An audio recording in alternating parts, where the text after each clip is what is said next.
It was an eerie evening, the fog curling through the trees like a living thing, and the low rumble of distant thunder echoed in the sky. Jacob Harper stood alone at the edge of the cemetery, the air thick with moisture as the evening shadows lengthened, creeping across the ground like dark fingers reaching for the living. The air was cool, heavy with the smell of wet earth, but it wasn't just the weather that felt oppressive. It was the grave that lay before him, his mother's grave. The past few days had felt like a blur of emotions: grief, anger, confusion, and an overwhelming sense of loss. He had always been close to his mother, but her sudden death had left him with more questions than answers. Why had she been so secretive in her last years? Why had she kept so much from him, even when he had asked? And then there was the grave. Jacob had known, deep down, that something wasn't right. There was always this feeling, this nagging thought that perhaps there were things his mother had kept hidden, even after her death. When he had stood before her headstone at the funeral, he had felt the weight of unanswered questions. And now, standing in the cold, foggy cemetery, he felt like the answers might be buried with her. The shovel felt heavier than it should, the wood slick with rain and age. As he dug deeper into the earth, his heart pounded, a mixture of grief and nervous energy, making it hard to breathe. He didn't know what he was looking for, but something inside him urged him to continue. The digging was slow, methodical, each shovel of dirt a reminder of how far he had come and how much further he still needed to go. The hole grew deeper, the fog thickening, wrapping around him like a veil. The silence was unsettling, broken only by the sound of his own breath and the scrape of the shovel against the ground. The wind began to pick up, a chill running through the trees and across the cemetery, as if the world itself was warning him to stop. But Jacob couldn't stop. The need to know the truth, to understand what his mother had hidden, overpowered everything. And then finally, after what felt like hours of digging, his shovel struck something hard. He froze for a moment, his heartbeat loud in his ears. There, beneath the layers of soil and earth, was something that shouldn't be there. His hands shook as he scraped away the dirt. The object was unfamiliar, a small box, with corners so worn that it seemed as if it had been buried for decades, not just a few months. It didn't take long for Jacob to realize it was something even more unusual. The box was locked. He wiped away the remaining dirt, staring at the engraved lock, which seemed to pulse with an energy of its own. The urge to open it was overwhelming, but something in his gut told him to be cautious. What had his mother been hiding? With trembling fingers, he gently pressed the lock, and to his shock, it clicked open. Inside, nestled in the velvet lining, was a phone, an old model, cracked and aged by time, but unmistakably a smartphone. It felt so out of place in the dusty, decaying grave, almost as though it had been left there intentionally. Jacob stared at it for a long moment. He had never seen his mother with this phone. How had it ended up in her coffin? Why would she keep a phone, of all things, buried with her? He picked it up, the weight of the phone cold against his skin, and pressed the power button. The screen flickered to life, and Jacob's breath caught in his throat. A message appeared on the screen. "Don't open it." The words were clear and chilling. Jacob froze, the phone now burning in his hands. His mind raced, his thoughts a blur of fear and confusion. Who had sent this message? Why would it be on his mother's phone? He knew in that moment that his mother had been hiding something far darker than he had ever imagined. And the truth, the one thing he had been searching for, was now only just beginning to unfold. The wind howled around him, but Jacob couldn't tear his eyes away from the screen of the phone. The message had been so simple, yet so chilling. "Don't open it." His fingers trembled as they gripped the phone, the screen glowing faintly in the darkening fog. It felt wrong, unnatural, but there was something in him that pushed him to continue, something that screamed at him to understand. What had his mother been hiding? He stood frozen for a long moment, staring at the message. The unease inside him grew, and yet he couldn't bring himself to turn away. His mother's grave, the phone buried with her, the warning, it all felt connected, something he couldn't yet see clearly, but could feel in the pit of his stomach. His heart raced, the dread intensifying as he felt the cold fingers of something bigger creeping into his mind. Was it too late? Had he made a mistake in opening the box? In digging up the truth? Don't open it. The words replayed in his mind. Jacob felt the weight of the phone in his hands, as though it were pulling him closer to something he wasn't ready for. He could feel it, a presence, a pull toward the screen. With every passing second, the fog seemed to grow thicker, the chill more pervasive, as if the very air around him were closing in. But he couldn't stop now. The question burned at him, louder than the voice of reason that told him to leave. What had his mother hidden? What was this mystery? Why had she been so secretive, so intent on keeping him away from the truth? With a deep, shaky breath, Jacob made up his mind. He had to know. He pressed his finger to the screen again, willing the phone to show him the truth. The phone buzzed, and then another message popped up. This one was longer. I warned you. Once you open it, there's no going back. You'll find what you're looking for, but you may not want to. There's darkness in this world, Jake. Things people can't even begin to understand. Your mother knew. She tried to protect you. She thought she could keep you safe. She was wrong. Jacob's breath caught in his throat. The words felt heavy, like they carried a weight that was too much to bear. He could hear his mother's voice, soft and calm, in his head.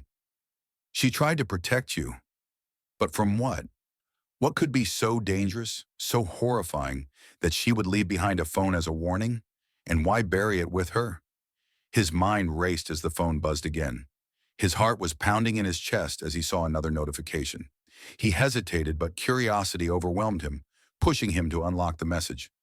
The truth is buried in your mother's past. What she hid from you was a life you could never have imagined. There are others, Jake. Others who know you're getting close. They don't want you to find out.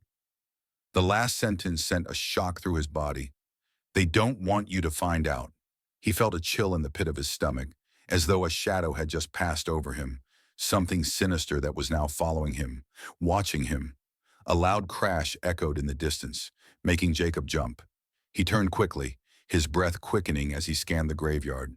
But there was nothing, just the trees, swaying slightly in the growing wind.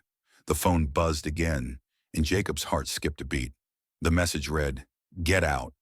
It's already too late." The words sent a jolt of panic through his veins. What was happening? What had he uncovered? Suddenly, a voice broke through the quiet of the cemetery, a voice that wasn't his own, a voice that was deep, almost otherworldly. "Leave her be, Jake." His blood ran cold. The voice wasn't from anyone around him. There was no one here, and yet the voice was clear as day. Jake turned toward the sound, his body frozen in fear. The fog swirled around him, thickening like a fog of uncertainty. His hands began to shake as the phone slipped from his fingers, clattering against the cold stone of the grave. He felt it. Something was coming. Something unnatural. Something connected to the grave, to the phone, to the warning. The voice came again, louder this time. "You shouldn't have opened it." Jacob's heart pounded in his chest. The air around him seemed to thicken, suffocating him as the light dimmed further. There was no turning back now. Jacob's blood ran cold as the voice echoed through the fog, growing louder with each passing second. His heart raced, his body frozen in fear. "You shouldn't have opened it," the voice repeated, its tone unmistakably threatening. The air around him felt heavier, as if it were closing in, suffocating him. His mind screamed at him to run, to leave the grave, to drop the phone and forget everything that had happened. But his legs wouldn't move. The words on the screen, the warnings, the voice, it was all too much. How had it known he'd opened the phone? How had it known about the messages? With trembling hands, Jacob reached down and picked up the phone again, wiping the rain-soaked dirt off the screen. His heart was in his throat, but his curiosity, his need to understand, drove him to tap the screen once more. The message popped up immediately, its cold, digital text staring back at him. "It's already too late." The words were simple, but they hit like a punch to the gut. Too late? Too late for what? What had he gotten himself into? Jacob glanced around, the cemetery now feeling like a prison. The fog had thickened, wrapping around him like a living, breathing thing, and the trees, once silent, seemed to rustle with unseen movement. Something was wrong, deeply wrong. He turned to look back at the grave, the cold stone of his mother's headstone standing stoic in the growing darkness. The voice, now echoing in his mind, seemed to linger like a curse. Suddenly, the air shifted. A shape appeared from the fog, moving closer. It was indistinct at first, just a shadow, but it was growing clearer, solidifying into something or someone moving toward him. His instincts kicked in. Get out. Now, but his feet were cemented in place, as though the earth itself had taken root in his soles. The figure came closer, and Jacob could see now that it wasn't a person. It was something far worse. A presence. Its form was hard to describe, flickering like a shadow caught in a storm, its edges never quite solid, like the light itself couldn't decide if it should touch it. The fog clung to it like a shroud. Jacob stumbled back, the phone slipping from his hand and crashing to the ground. The figure stepped forward, its presence so overwhelming, so dark that he couldn't breathe. The voice in his head grew louder, like a distant whisper, until it became a cacophony of raging whispers, too many to count, speaking in languages he couldn't understand. It wasn't a person, it wasn't human. It was something else, something that had been waiting, and now it was angry. "You've disturbed it!" The voice thundered in his mind, and for the first time Jacob felt true fear, something far older and deeper than anything he had ever known. He reached for the phone again, but his hand was shaking so badly that he missed it completely. The figure was inches away now, and he could feel the coldness in the air. The air was no longer just damp, it was ice cold, as though death itself were touching him. "Leave her alone." The voice had softened, but now there was sorrow in it, mingling with the rage. "She's not yours to find. You weren't supposed to know." The shadow seemed to loom closer, its form ever shifting. Jacob could feel the darkness pressing in, like the very night was swallowing him whole. Every step he took back felt like he was sinking deeper into the ground, into the unknown. He finally managed to grab the phone, the screen flashing with another message, the message he had feared the most. "The truth is buried. You're not ready for it." Suddenly everything went black. The figure, the fog, the presence. They vanished in an instant, leaving only the quiet sounds of the wind and the distant echo of the whispers in his mind. Jacob gasped for air, his heart pounding as though it had just been ripped from his chest. The fog had lifted, and the night felt strangely quiet again. But the sensation of being watched, of something waiting, still lingered like a thick shadow hanging over him. Jacob's fingers hovered over the phone, still buzzing in his hand. He wasn't sure what he had just witnessed, whether it was a hallucination or something much more real than he was willing to admit. But deep inside, he knew that what he had uncovered had opened a door that could never be closed. The phone buzzed again, but this time it wasn't a message. It was a call. A number he didn't recognize flashed across the screen, and his hand shook as he swiped to answer. "We need to talk." The voice on the other end was low and gravelly. "You found the truth, haven't you? Now you have no choice but to listen." The voice on the other end of the phone sent a chill down Jacob's spine. It wasn't just the words, it was the way they were spoken, slow and deliberate, like the speaker already knew more about him than he could comprehend. "You found the truth, haven't you? Now you have no choice but to listen." Jacob's breath caught in his throat. His hands tightened around the phone, the familiar weight of it feeling foreign now. Every part of him screamed to hang up, to shut it all out, but he couldn't. He had already opened the door to something he wasn't prepared for, and now he was being dragged deeper into it. "Who is this?" Jacob managed to force out, his voice barely a whisper. His mind was spinning, too many thoughts racing at once, but one thing was clear. He was not alone. Whoever this person was, they were connected to his mother's death, connected to everything that had happened. A pause, and then the voice came again, this time colder. "It doesn't matter who I am. What matters is what you've unleashed." Jacob's stomach twisted, his body tense with fear. "Unleashed? What do you mean?" "You've opened the box, you've opened the grave, and now the consequences are yours to bear." The voice's tone was dark, filled with malice. "There are others who want that phone. They've been watching you. They know you've uncovered something that was never meant to be found." Jacob could feel the sweat beading on his forehead, his palms clammy as he tried to grasp the weight of what was being said. He had thought that unearthing the phone was a way to understand his mother's life, to make sense of everything she had hidden, but now it seemed like the secrets she had tried so desperately to bury were a curse waiting to claim him. "What's on the phone? What's so important about it?" Jacob asked, the desperation creeping into his voice. He needed answers. The mystery was suffocating him, and every second he spent on this phone call felt like it was pulling him into something much darker than he had ever imagined. The voice let out a low, bitter laugh. "You think you're ready for the truth? What you've uncovered is just the beginning, boy. The phone isn't just a piece of your mother's past. It's a key to something far older, far more dangerous." Jacob's heart raced. The phone had been buried with his mother. Had she known this? Had she known the danger it would bring? The more he heard, the more he realized that what he had uncovered was not a relic, not a piece of memory, but a catalyst for something terrifying. "What is it you want from me?" Jacob's voice was shaky, but there was something else in it now, something like defiance, a need to understand that outstripped the fear. "You need to make a choice, Jacob." The voice's tone changed, becoming almost like a whisper now, cold and intimate. "You can stop now.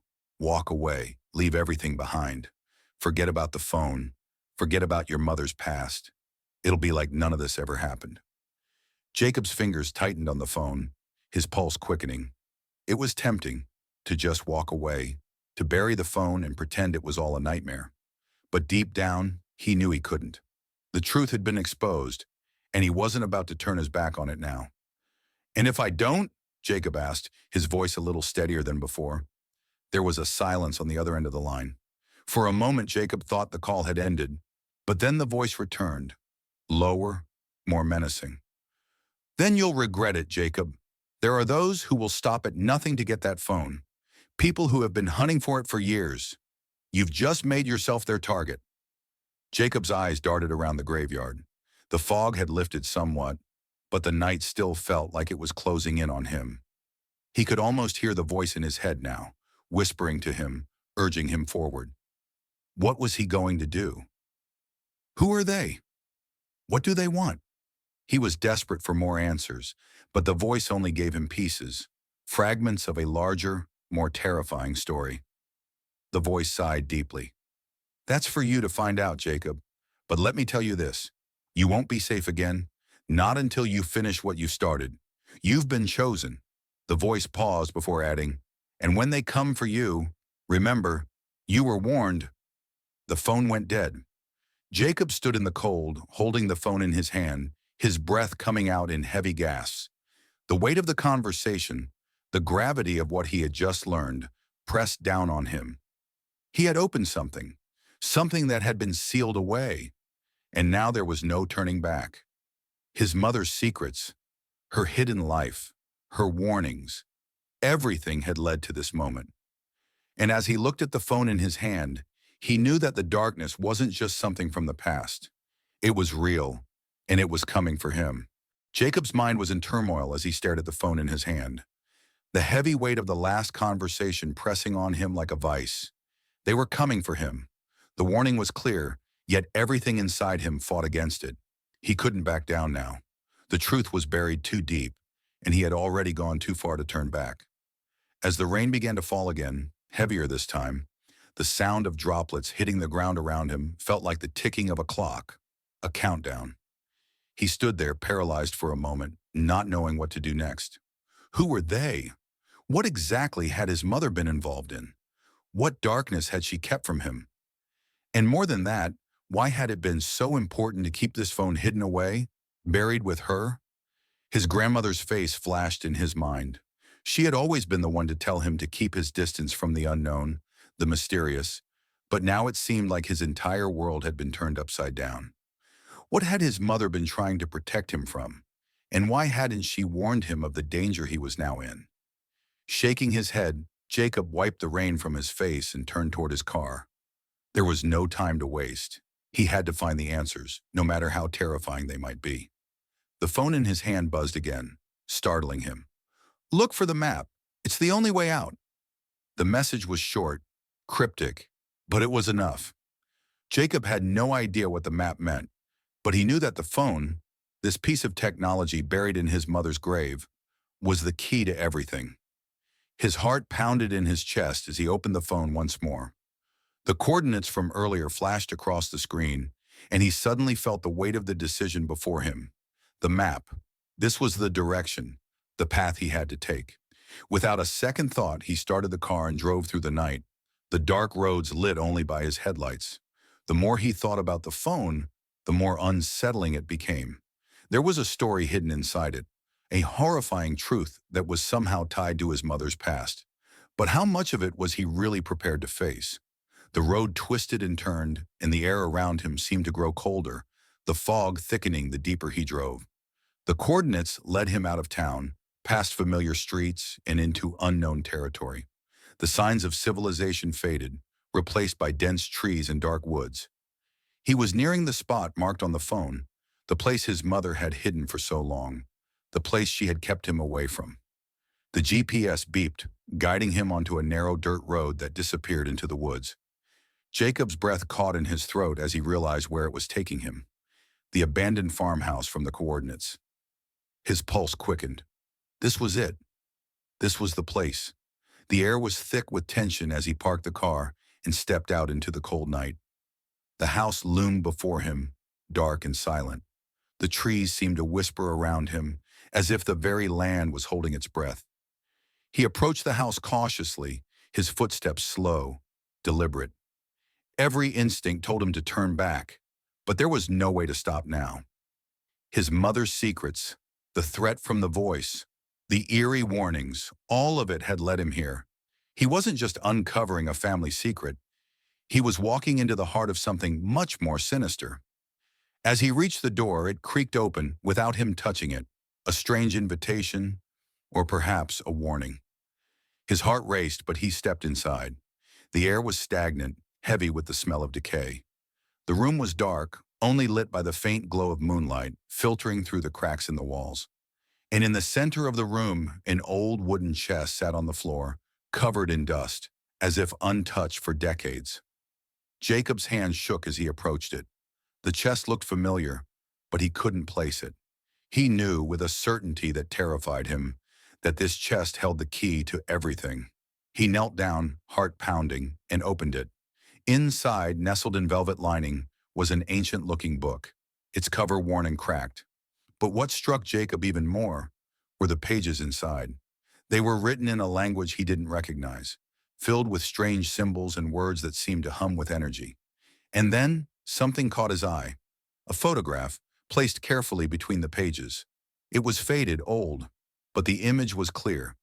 It was of his mother, much younger, standing next to two other figures. The strange part? One of the figures looked exactly like him, down to the shape of his eyes and the curl of his hair. His breath caught in his throat. How was this possible? Who were these people? Suddenly, the house seemed to close in around him. The fog outside pressed against the walls and the whispers returned, louder this time. He could feel them, a presence surrounding him, watching him. The phone in his pocket buzzed once more. The screen flashed with a final, chilling message. "You shouldn't have opened it, Jacob. The truth is more dangerous than you think." The sound of footsteps behind him made him spin around, his heart skipping a beat. But there was no one there.